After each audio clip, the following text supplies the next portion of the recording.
Hello বন্ধুরা, আজকে তোমাদেরকে একটা লাউ রেসিপি দেখাবো। বড়ি দিয়ে লাউটা সেদ্ধ করে রেখেছি।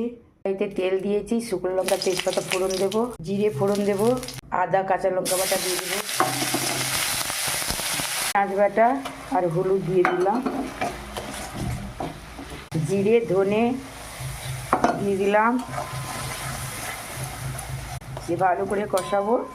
মশলা কষানো হয়ে গেছে, এবার লাউ দিয়ে দিলাম, সেদ্ধ করা লাউ লবণ দিয়েছি, আর একটু লবণ দিয়ে দিলাম।